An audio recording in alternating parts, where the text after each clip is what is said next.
How do you get your team and the rest of your company to think like you? Because I feel like as an owner, it's easy to think that way because, I mean, you invested it, you've been through it too. How do you get everybody to have Joseph's set of lenses? Yeah, so the book talks about that a lot as well. And I think it's pretty rare to get someone that's at 100%. The goal is to train, 10 Joeys at 50%. That's like, I'm happy if I can get that. Like someone that can react the way I do. And it only comes from peer mentorship, one-on-one, watching how I answer the phone, watching how I react to a situation. And the best part ever, because I've had a lot of executive directors, over the years I've been able to coach that went on to be CEOs, executive directors of big healthcare companies. And they've taught me a lot, for one. And two, when they start reacting how I would, I just smile. That like they become me. They answer exactly how I would. And, You see yourself in it. yeah, yeah. More focus on retention. Turnover in our industry is huge. I mean, it's probably 60% or more per year. And in that, it's just industry wide. So trying to develop a culture. Luckily, I have a good team that created a committee, a board for culture. And like today was Jersey Day, and yesterday was a hat day. What kind Monday of hat did you wear? I wore a big old sombrero I got from Rocky Point that says Oh, that's sanctuary cool. on it. Yeah, No with the way. bird on the side. That's cool. Yeah. Monday was Twin Day, and so our UM department, he wears Did you have to Hawaiian dress up like shirts. somebody? Yeah, he wears Oh, Hawaiian shirts every day. So we all talk to each other and we go, we're gonna wear a Hawaiian shirt. So we oh, all that's threw on a Hawaiian shirt, cool. How got fun is that? pictures. So it's always a work in progress. I think, I get to a point where you can actually pay a competitive wage. It's always about money. Yeah. Unfortunately, it's sad. And a lot of people make decisions on money, but I've also seen, like my director, of justice integration that took a $40,000 pay cut as after being, like director of a hospital to come to me because he aligned with the culture, he Oh, aligned yeah. with my mission, and he has a guarantee to get back, to where he was, and he's done it pretty quickly. Mm, But that was a good example of, that's someone cool. aligning with where mine was. Yeah. We, whenever we go about hiring people, we always ask, what's the most amount of pain that you've ever been in? Oh, Because if you haven't been through any pain, you're not going to make it here. Like, I need to know that you've suffered, that's a good question. because if you can get through that, and also when we hire, we have the wife and the kids too. Because when we're like, you're here and you're working hard, like we're going to demand this man or woman to become a better version. So when they go home, you're not getting leftovers. Like that is a standard, and it's crazy because we have had people leave and we're like, great, let's just find the next person that does believe in it. And it slowly builds. But that person that themselves up, the one that left for the pay cut or that wanted to work for you, like I feel like those are the most important culture drivers because they'll do anything, even if your business goes out of business or if, you know, the business goes away or whatever happens, like they'll forever be loyal to you. And that loyalty is like so important because nobody has it these days.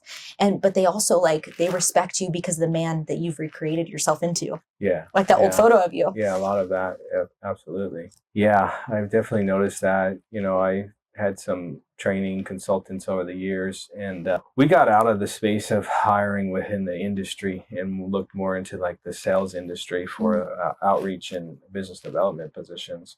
And so, we're interviewing people that worked for Terminex. They could sell you terminate treatment, Yeah. and everything else in sales, and had better results. Like even someone that was in medical sales and sold artificial knee replacements did better than Isn't the that culture crazy? that existed within the sales of the recovery environment. Yeah. There's this business development groups out there, and they all meet for lunch a couple times a week on a company credit card, and not one of them talks about what their business does or how we could help each other or what we do specialized or how many referrals went back and forth like a BNI. I've been through it all, and that was the worst culture I've ever experienced. I've sat at those lunches, I've sat at those tables, and nothing gets accomplished, and so I don't hire that. Yeah. I think of like business development, and acquisitions. Yeah. What are you doing for an acquisition for the company that creates, expansion, value? What are you doing that creates an internal relationship at the state level that lands you a Supreme Court contract, like people on my team have done for us? And to me, that's business development. And those type of relationships weren't had never they had at a lunch. I think something that you're really good at, even from seeing it on social media, because I've seen you guys put your stuff on Facebook, and I think something that you really focus on is the experience that you gift people. And 2025 moving forward, 89% of the reason why somebody's going to say yes to you, whether it's getting hired or, getting treatment work, is not price, it's not product, it's the experience that they're going to get. And you like doing the hat thing or the twin thing. Yeah. Like that kind of stuff is an experience. And the world is starving. They're looking for something like that. And so when you create a space for it, I think that's what ultimately makes it special. Yeah. In progress to be had. And there's always mistakes to be made. And, you guys have done a great job of pivoting, right? If something did happen and putting it into play instantly so that it doesn't happen again. It's hard to create change. I've wiped out entire teams in the past because the culture was that far gone, and it's the best feeling in the world. Yeah. You're like, wow. Or when finally somebody wants to leave and you're like, thank you. It's crazy. I mean, even our highest top producers that we've had in our company, they were the worst culture killers. Yeah. And then the moment that they're gone, it's like everybody normally thinks like, oh no, the company's numbers are going to go bad. It actually goes like a hockey stick. Yeah. Because that culture and that person that was made, because they were driven more by money, and then they leave and everybody else feels like, oh, we're not walking on eggshells. So and then it increases in everybody. It's crazy. High trust, high performers uses that scale, and it's hard to find a balance. Yeah. And a lot of the high performers don't have trust, and they bounce around, and it gets them to where they need to be, but they really are shamed in the industry. Nobody wants to really communicate or do business with them because they're pretty cutthroat. It's hard to find both. Yeah. It really is. What do you feel like is the most fulfilling part about what you do? Yeah. So, whether it's like on the client that's getting treatment from you, or whether it's, your team or the community or your kids or your wife, like what do you feel like really creates that? I always call it like the warm, fuzzy feeling, the sun feeling in your stomach. I've had this is crazy. Okay. How long have you been married to your wife? 10 years. So I'm sure you've gone through like different things with her, and like having kids with her is totally different than not having kids. And like, I'm almost 32 and my hormones are totally different when I met my fiance when I was like 28 years old. Yeah. Totally different. And I've had this weird thing lately. This is so crazy. I've never shared this with anybody, but I call it like, the warm, fuzzy fulfillment feeling. I've never experienced this. And I think that it is my hormones changing, and like we're getting ready to have kids. So like, I don't know if like it's that season, but there's this thing in the back of my head, underneath my head, and it's these two spots. And when I get really, really, really joyful and like blissful, and it happened to me the day that my fiance proposed to me. I never felt it before that moment. It was the craziest thing ever, Joseph. But I remember like when he proposed to me, I got chills all over my body and these two like pinging sensations on the lower back of my, I guess, head or brain or skull. It's like zinging. And I've gotten it maybe like 4 or 5 times since, but that's how I feel, is like my fuzzy, warm feeling where it like spiked really, really heavy. One of our coaches here, his daughter, she's 9 months old and she's in a little walker. She strolls around. You'll probably see her. Her name is Zia. But every day her moms are in her little walker thing when she's, and Zia, I've watched her go from just sitting in it to now she wheels herself over into my office and spend some time with me while I'm working. And then she wheels back over to her mom. And the first time that I had realized what she was doing, she does it like every day now. But the first time that I caught into what she's doing, it created that feeling in the back of my brain. And I'm like, whoa, like this is so crazy. So anyways, that's my feeling of what I'm trying to explain. Right. That feeling that you get, whatever it is for you, like what is that? I can tell you about the bad times. I would never celebrate wins. And, I'd have some huge wins, and the team would be sitting in the conference room and looking. I go, and so some of my mentors taught me to celebrate those wins, who happened to be people that were underneath me. And so now every license we get, every accomplishment, every contract, we're going to dinner, we're celebrating right now. you're going home for the day, you know, we're done. And now I've noticed they're like, yeah, but there's work to do. I got there. We won, but to tie this thing up, we've got to do all this. And I used to be the guy who was looking at all this, and now I'm just like, we won, and celebrating that is very useful. That's really cool. A big win I had is in the client space is, you know, I do a lot of work with women. I worked with ASU on sex trafficking intervention and research.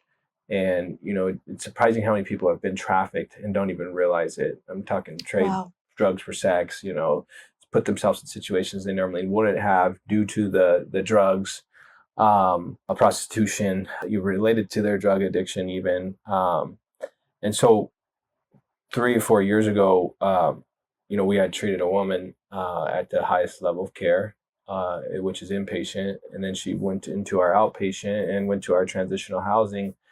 And I never got to know her.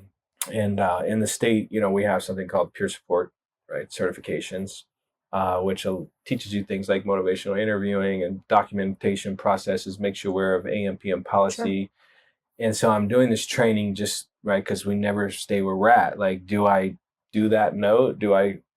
Not really. But the skill set that they could change me. So I'm sitting in this class and this lady's teaching it. And she sees my company shirt because I came straight from work. And she says, I went through Sanctuary. And I take a picture of her and I send it to the staff. I go, do you guys remember her? And they're like, yeah. One of the staff members sends me back pictures of her getting baptized in our care. She was getting baptized at the church on the weekends. And this girl was a mess the more I learned about her story. So I did just ask her to speak at our 20-year anniversary. Wow. And so you never know who you're going to help that could end up teaching you. And that was a big aha moment. I got some socks donations recently, brand new socks. Like, yeah, for your great socks. Feet, yeah. like before you put your shoes on? Yeah. Oh, okay. And I went over to the outpatient and, you know, there was 30 people or so in 2 different rooms and I handed 50 pairs of socks. So, you know, each people get a couple pairs. And I walked in the second room. I said, does anyone need socks? And 5 people jumped up like it was just changing their life. Yeah. And, you know, the gratitude for socks. And I understand what it's like coming from my past and not having socks for months. Yeah. To get a fresh pair of socks, it changes everything. Yeah. So seeing that effect, that's the same week, last week, a guy was sitting in group crying that he had no clothes. And I pull clothes out of my closet all the time and get rid of the old stuff. And these clothes have been sitting in my garage forever. And I find it through my truck. And they normally stay in my truck for weeks. And I was driving by and our donation closet's out back. And I normally just throw them in there. But for some reason, I grabbed them. I walked up front. And I was like, hey, does anyone need shirts? I got larges. And they're like, dude, some guy was just like literally in group crying about how he had nothing. Oh. And this guy's in and we give him a couple shirts and he thanks me and he's like, thank you so much. Really appreciate this. And they're like, did someone call you? How did you know?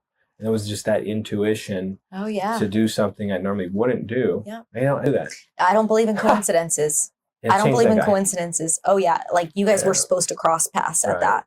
And for you to give him a different perspective and for it to like give him hope for other people. Yeah. That's really special. Yeah. I think go ahead. With my wife, we met when she was 18.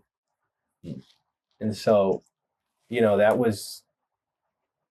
I saw her with she was dating someone else. I was like, yeah, there's no chance. I'm screwed. It's never going to happen. She's already taken. And, you know, luckily for me, she's evolved to pass me up and like see like that. Not that I'm going to settle, but like, hey, like I need to be here to support him. And she's done that through the years. That's allowed me to build what we have. And she can run circles around me at this point. She's like taking what I've done to the next level, and 3 kids and at the gym at 4 a.m. and then comes home, gets the kids, brings them to school, back to the gym, you know, teaching yoga, teaching fitness. Went on to be a certified personal trainer so she could teach yoga to our kids. That's cool. Within our treatment program. And she doesn't have to do any of that, but like her personal development matters too. What do you learn the most from her after seeing all of that and her being patient with you and having kids? I just asked, it's the first thing that I asked our team when we walked in this morning. I'm like, who's a baby in here? And like half the room raised their hand. I'm like, all right, I need to know. Did you guys all cut the umbilical cord? I need to know. They're like, yeah. And I was like, they all asked me. They're like, why? And I'm like, because I'm trying to give Tyler a job. I'm trying to figure out, does he hold my hand or does he cut the cord? And they're like, let him cut the cord and I'll empower him. So like, you've seen your wife in all these stages, of like happiness and, bearing a child and all these different parts. So like, what have you learned the most from her? Yeah. Right now, I'm trying to catch up to her.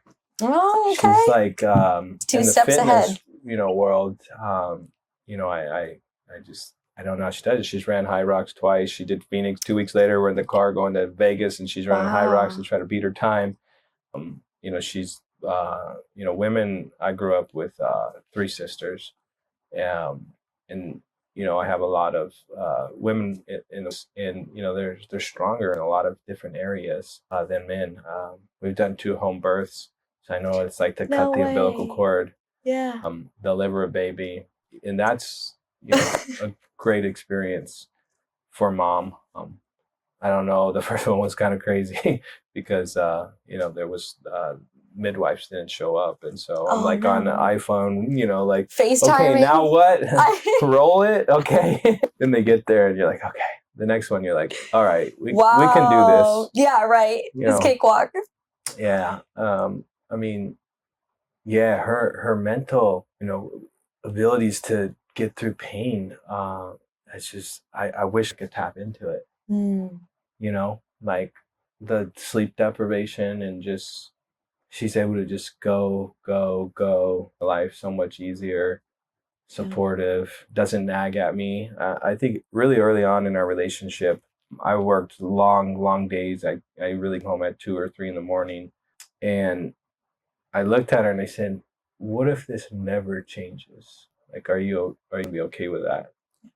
And she was, but I changed. I don't want to work till 2 in the morning anymore. I want to go spend time with my family. I think being vulnerable is important to your team around you. I told my executive assistant, I said, look, I'm overwhelmed. There's way too much going on. We need to figure out a way to pivot, clear my calendar. I have to go here tonight at 6:30. I just want to see my family. And then text her that at night and said, hey, we had a moment. Thanks for getting us right back on track and knocking those things out what were causing me to be overwhelmed. And we're only human, Yeah. Because it's difficult times. And you met her at an AA meeting, right? Yeah, that's my wife. Yeah. That is crazy. Yeah, met her at an AA meeting. Wow. In Scottsdale. Is her story as crazy as yours too? She started young, very young. Struggled with eating disorders, was in treatment of, teenage life. No, it wasn't. She didn't ever live on the streets. She's never been to prison. She's, never really been incarcerated. And, my story is like at 12 years old, I was incarcerated for a 2nd-degree burglary, trafficking stolen property. And I couldn't find a way out of the system until I turned 22. I was released in Arizona from the Arizona Department of Corrections. And so her, came from New Jersey, grew up in Scottsdale, incredible family, parents married I never had that. My mom had 7 husbands. And so I didn't believe in marriage. I was instilled with morals and values from my dad and my childhood. Like, don't ever get married. And don't have kids until you're rich. Right. He just got married 2 years ago, and on his 2-year anniversary last month, I sent him a text. I said, you always told me growing up, don't ever have kids till you're rich, and don't ever get married. Good thing I was a rebel and never listened. That is true. Because I did both. That is so funny. So do you keep contact with your parents? Yeah. That's cool. Yeah. They're here in Arizona? Yeah. Yeah. Me and my dad started a car lot together. State 48 Motorsports, and we exited. We ended up selling the business a couple of years ago. He's still in car sales. That's cool. Yeah. He just loves it. He's over. Yeah. He's my childhood friend, actually, at Pristine Motors in North Phoenix. And so they're just a team of 2 that are just selling as many cars as they can. And That's you fun. know? I feel like it's people like that are, you know, really winning in life. You know, Yeah. they're like, they're happy. I mean, you've already won in life. I've already won life, you know, Yeah. and like I was telling you in the Yeah. parking lot, it's like, how are we still alive? Or like, there's so many different instances that, you know, we shouldn't be here, but we are here. And I don't coincidences. I believe in divine intervention, you Yeah. know, people, and also I believe in timing too. Like, I feel like if I met you when I was 22, I'd be like, who are Yeah. you? Like, I don't, you know, it wouldn't have value in my life. Right. I wouldn't understand things, but maturing is so unique and special of like developing and finding who you are. And, you know, probably when you were going through what you were through, you wouldn't have ever thought, yeah, kids and wife and this, you were just, you know, you Yeah, had I one had thing no on your plans. priority. Right. And didn't, And it was just moments of opportunity. I mean, just how everything unfolded, in 2009, I was homeless. I lived in the canal at 83rd and McDowell in Phoenix. crazy. Lived in a blow up swimming pool with my little sister. And, I panhandled, flew a sign on the freeways. I was caught in the heroin epidemic. Do your kids know about this too? No, Oh, I, they're I, not of I age want to yet. break Where, cycle. Honestly, I won't go to an AA meeting. There's weird people there. yeah, I'm sorry. totally. Yep. No, I get it. Totally. They just, I really have to do a really good job to break generational curses. A lot of habits, and I see in my sisters that they still haven't broke the habit. I learned from my mom, and really I learned from my wife's family that marriage was possible. Oh, And that, cousins are married 17 years. I'm like, what? Marriage is real? Like, yeah. people actually stay together? And so, like, I don't to my kids about poverty. I mean, like, can get above that. It can happen. I've been there. But for me, a normal life growing up was food stamps, Medicaid. Like, that was just the norm. Okay. And there's no way out of it, And so, even in that aspect of just raising them with the high values standards and Yeah. not giving discounts on $10. You know what's crazy? I just found out what big pharma was. I've never heard the term my whole life. There's a chiropractic that we work with here, and they also do like stem cells and stuff. And the dad owned Jeff, but he wants his son to take over, and so the dad wants to retire in like 10 years. So like we're training the son, and like so we went into their facility. They came out here. We did in-person training and stuff, and he had told me, oh, our last event put up a mic prop and I put a sign on it. It's on my Instagram and it says, where are you from? What do you do? How can you help people? And what's your biggest challenge? And so the son went on the mic and he said, we're based out of Scottsdale, Arizona. He said all these things and he goes, biggest challenge is big pharma. So I was editing the clip to put it on social media and I'm like, what? And I had to listen to it 10 times and I couldn't understand what he was saying. Big pharma, big pharma. I never heard that word. It's like, what is that? Right. So I called Cash, his son's name is Cash, and I'm like, what are you saying in this clip? And he sent me back a 3-minute voice audio and he goes, I can't believe that this is crazy that you're in your mid 30s and you've never heard of this word before. Like, it is massive. Everybody knows who big pharma is, but he's like, but it's also a good thing because you don't focus on, main media or mainstream media that everybody's talking about. And I also my sons and I are very holistic if we can be. So we try to not take Advil if we don't have to, drink more water. You know what I mean? Like, we just don't, I want to have my baby all natural if I can, So I just never heard of it before. And he's like, that is so crazy. He's like, that's a good thing, but it's just, it truly exists.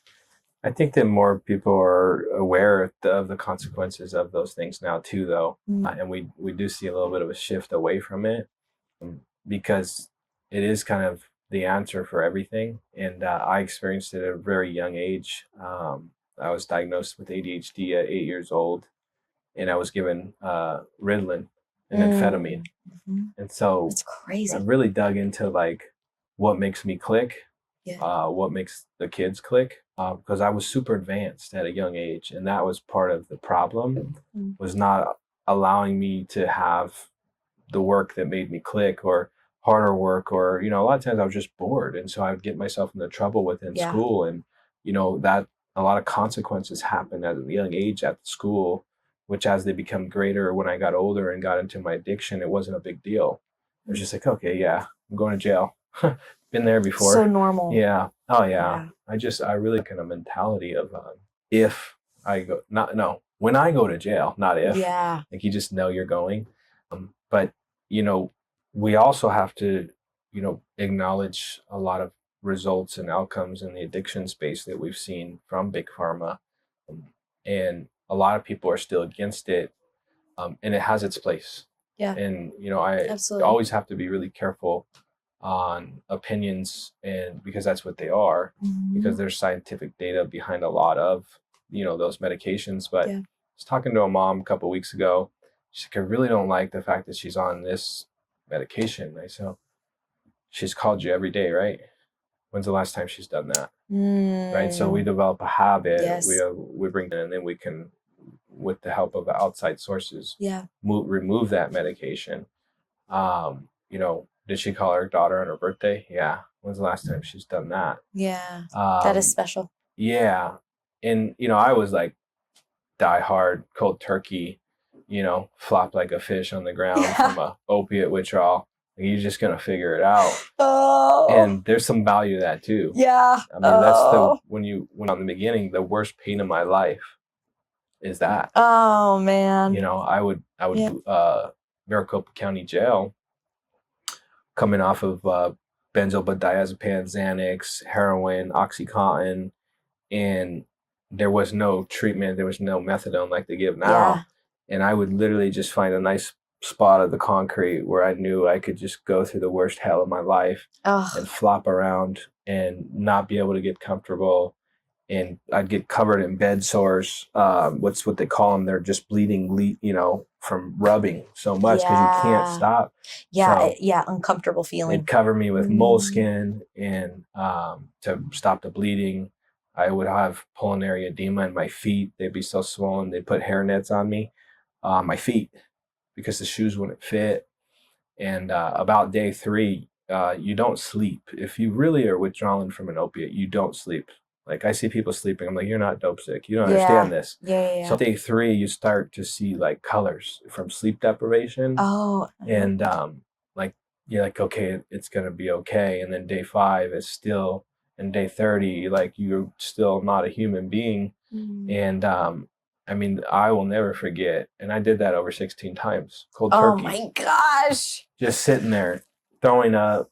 I mean, coming out all ins, like, yeah, just like when you see colors and you fall out. You literally black out. I hit my head so hard to court. I fell out. I hit my head. When that starts happening, you're like, okay, I'm gonna sleep soon. Like the withdrawals, like the physical pain is almost gone. How long does that take? Is it before you're 2 like weeks, 30 days, you're still don't feel normal. Oh man. 3 months. I mean, the worst like part about it, like I went through a detox in the county jail, and someone had come in and had swallowed balloons of heroin, and you know, they came out, and you know, they came to me and they're like, what do we do with these? And they gave me a balloon, and I had just gone through a full-blown cold turkey detox, and I stretched this little balloon, half a gram of heroin, in the jail out over a period of a week. And a week later, I was dope sick, out of heroin, going through the same thing I just went through, dope sick again in jail. Dang. Like I just didn't have the power to say no, you know? Yeah. And so do you now telling those stories to your kids later until like when they're older, you know, in their teens? I have to be careful about it, because or do you say nothing at all? Like, what is your perspective? They're going to hear about it because of social media. And probably where you work, or podcasts. Stories, or yeah, because of you know, for me, it's just being honest, because you know, my anti-drug was the stories my mom told me about marijuana and how she tried to smoke it at one point, and you know, she fell on the ground coughing, her lungs caught on fire, she almost died. And like, that was my anti-drug. And then when I saw people doing it and nobody was dying, I was like, she's a liar. My mom lied.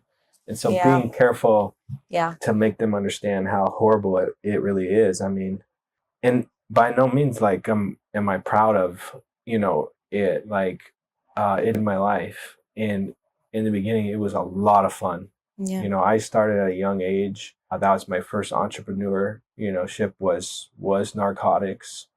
I was incarcerated a lot. At 16, I was incarcerated. I got out. I tested out of high school. I enrolled in college. I bought a street bike, and I started trafficking narcotics from the Nogales border. Wow. And I just felt like I was the one, Yeah. and I learned how to profit from cocaine, later Oxycontin, heroin, and then it all just fell apart. There was no one by my side. Mom left when I was 17, and I had nobody, my sisters, and I destroyed their lives and tore them down with me. And like, it made me who I am today, to the point where, like I said, we're afraid to litter because of the consequences. Luckily I've lived a couple different lives, I mean, to live under a bridge in a blow up swimming pool, it can definitely alter your perception of society. And it's definitely created a lot of pain within me, to not want to go back and do everything I can. Right. So I've been doing that since December 2nd, 2009, 16 years sober. And I've got that same drive that I had that puts you under a bridge to obsess over the good things in life now. Use it for a different power. And it's gotten me to, where I'm at. It's been incredible. There's, it takes place in there, and overcoming challenges, staying sober that long. I had some crazy experiences at 8 years sober, bad experiences of, mental health and suicide and thoughts. Yeah. And, using powers of, God, and, getting through that. And that all came through helping people who introduced me to, at that time, what I needed to overcome the barrier that was in my way, by staying home and sitting in my shit and still showing up when I really didn't want to, Yeah. That's I think, it's cliche, like taking the meaning to the purpose, but I think that I've been suicidal 3 times in my life. I've also been medicated before too. I've been on like antidepressants. It was like a really, really, I've been suicidal in my life, but the 3rd time was like a final act of it. And where the plan. Yeah, and everything. Yeah. And it was it's a really dark place to be there. So I've realized that like proximity, creating a mission for yourself of like something to work towards. And so it's so funny, all this works. I like, how we were talking to Tommy and Sierra was saying, their mission is they want to have like center here and, look into that. Like for me and my fiance, that's for disabled children and sports. Yeah. That has a really big impact in my heart. And so I'm like, okay, I need to be around more people that have organizations that support humans, medical facilities, a sports clinic, like physical therapy, like, I want to get into that realm. That's the soft spot for me. And so I'm like, okay, well, what has to happen in order for us to start that? Well, you got to start being around more of those people. Yeah. You need the connections, the relationship. It'll come natural, Yeah, it will. Also, your intention needs to be in the right spot. And I just think to myself, like I have the vision of what it looks like, feels like, smells like, all that. And I think if it doesn't happen like before I die, or if I don't have that dream picture, it's the woman who I'm becoming and developing in along that. It's like the people that I met, the stories that I have, the connections, and like that I have to become to make that end goal, and I think that's the special about your story. Yeah. And a lot of I found is don't talk about those pieces of things due to shame, embarrassment, guilt. And it's really a piece that I share about a lot when I talk, about my journey, if the opportunity comes up, because people really don't know what to do. Don't know how to reach out, or, maybe, they look to me as like a leader, and then, wow, he went through that too. I can push through this, it's been crazy to system without help. And now there's so much help. There's so much opportunity. There's it's so different. Many people. 2010 is very different, than what it is now. 2026. Just resources. Thinking about 2000s, early 2000s, going through what I went through in the opioid epidemic. It was hard. $70, $80 for a pill. And you were forced to commit, crime and, sales and, to be able to do it, I was almost forced into it.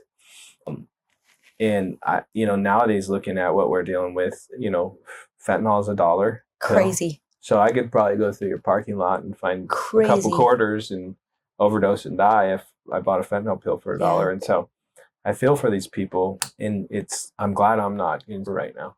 Yeah. Because it's impossible. Like you can walk like, oh shoot, I got $1. So Like it's so accessible. I live $20 at a time. Yeah. Like as long as I could get to $20, right, that was enough to what the minimum heroin dealer would sell you. Mm. And so that's all that mattered every day was $20. Mm-hmm. And if I could do that twice a day, it was a really good day. Yeah. And I didn't have to worry about a hotel because I'm putting a substance into my arm that blocks my conscience and distorts my vision from what is right, what is wrong. And it makes it really easy to pass out and live outside through the winter and through the summers and lose your family. And, the journey to come back has been what got me there. Say that. The development's been a longer road to really fine tune it and understand the why of it. My dad wrote me a letter when I was incarcerated, and he said, I really hope you're having a horrible, shitty time in prison. I hope you understand. I can't see you or talk to you on the phone when you get out. I hope you understand that you're a man now, and the only way history will repeat itself is if you make the changes. Look forward to the day we can be together and feel each other's love, but that day is dependent upon you. And I cried because my dad was my hero. He was an entrepreneur, started a big family-first security business in Arizona, and my grandfather's an entrepreneur. And when I got that letter, I wasn't allowed at his birthday party when I got out. And, he really made me earn his trust. It took 2 years. He showed up to, I was celebrating a milestone of recovery, and he came and he was crying. Oh. He said, I'm proud of you. That was the first time you saw him back No, again? I had seen him. Yeah, I'd spent time with him, but he wouldn't say, I'm proud of you, because he didn't want to, upset himself. He didn't want to set expectations and get disappointed, because he comes from a long history of alcoholics. His mom, his mom years sober. And, he really taught me entrepreneurship too, and mowing lawns and tracking, Is this the one that has the dealership? Yeah. Oh, that's so cool. And I watched him be an entrepreneur and become very successful, and then lose it all due to, employees and trust. And so I feel like it was a blood in me. And the first business I started was out of the halfway house garage. So when I got out in 2010, I went to a halfway house called Sanctuary. I was a client of the business that, now I'm CEO of. Yeah. And I saw the vision and how I could create it bigger and better. And, the first business I started was helping hand auto care out of the garage of a halfway house. I'm like, I got fired from every job I had. I'm like, I'm just going to work for myself. Yeah. Right? I mean. Still going. My oldest sister is a service writer, and she's herself been to prison 3 times and is the most honest person you can meet. And you need that in automotive repair, right? Yeah. And, took on Sanctuary, and it was one location. I was a resident, and I'm like, yeah, I can do this. And, here we are 16 years later with 16 locations. And that's cool. I've learned a lot from mentors around me and learned a lot on my own, and really tried to just build a foundational piece with slow growth that really meant something, That's sweet. I love that. What is, as we begin to wrap up here, going up and coming for you? What's some projects you guys are working on, or what's big up and coming for you guys? Yeah, there's something new every single week. Right now, I just was on a call this morning with Adova, which is a nationwide educational platform that's on all the tablets within the jail system in Maricopa County, the prison system. And so it's allowed us to get our message onto there. Oh, very cool. And reach 60,000 or so inmates across Arizona to say, hey, there is hope. These guys did it just like you.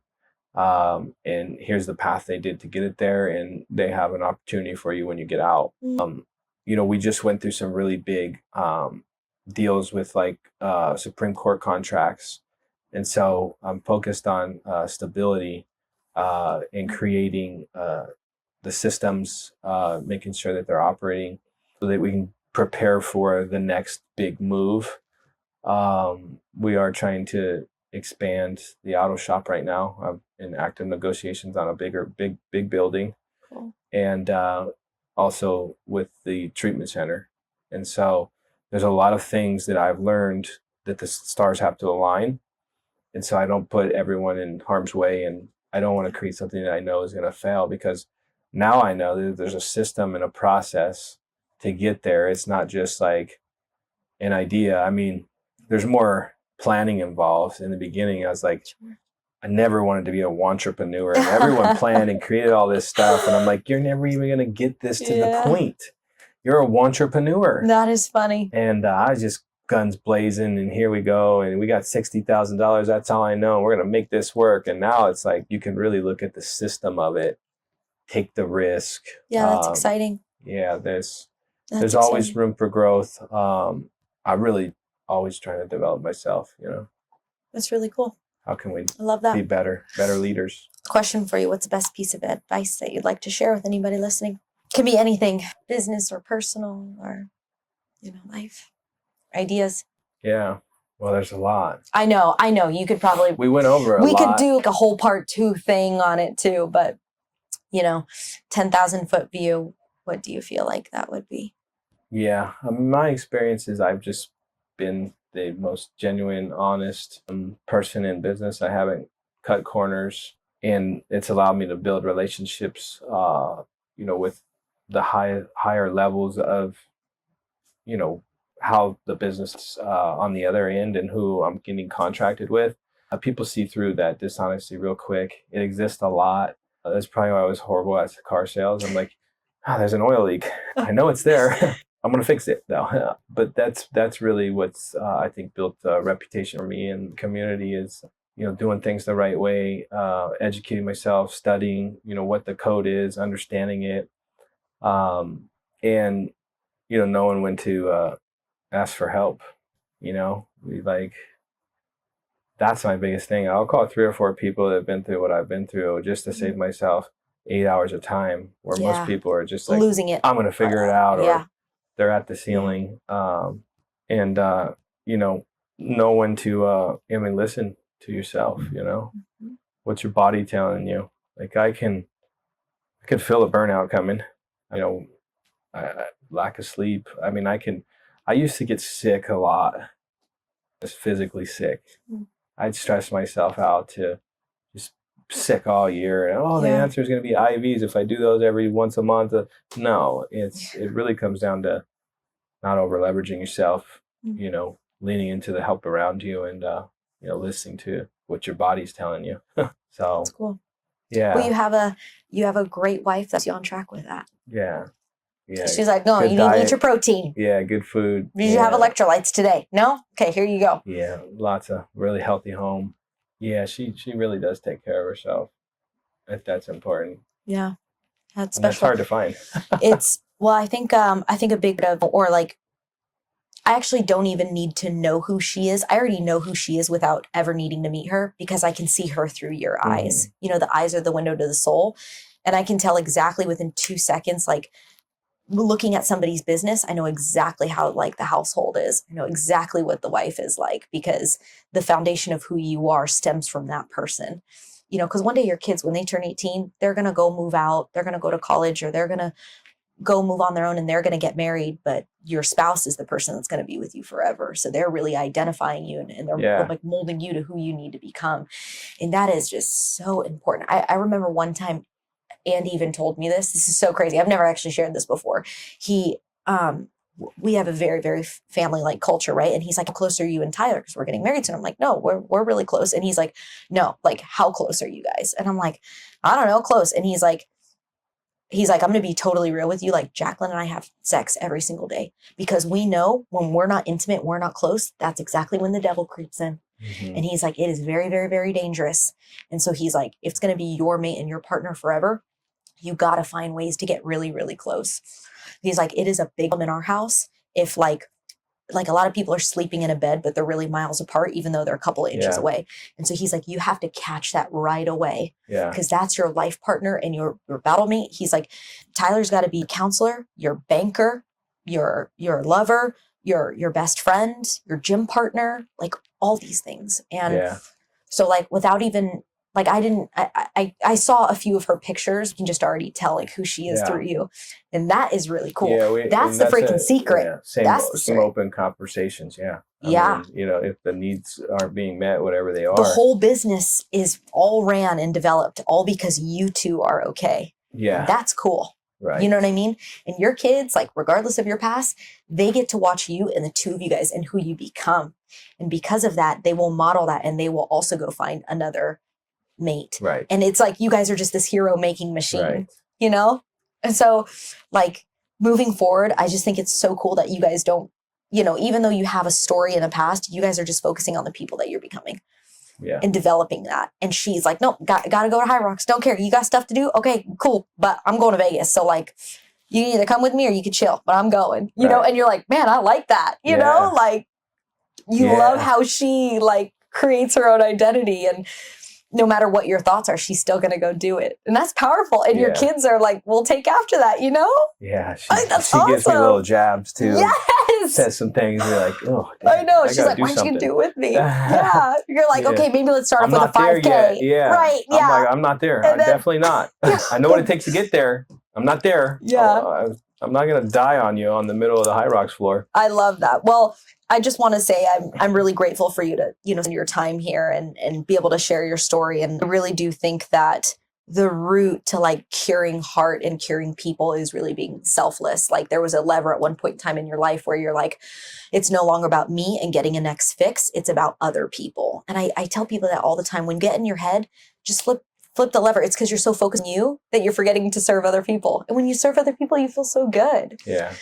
So I just see that through your works and community. And I'm really honored to have done this show with you because I think that that's really cool. And, you know, with us building what we're building, like I need to be around you more and people like yourself more than other people that are kind of on lower playing fields. And I just have a lot of respect for that. So I just want to say thank you. Yeah.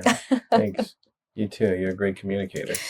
You know, I don't know. I wrote up this whole intro, but I'm like, nope, we're just going to go with this because this is good. So until next time when we shatter limiting beliefs, thanks, Joseph, for being on. Thank you.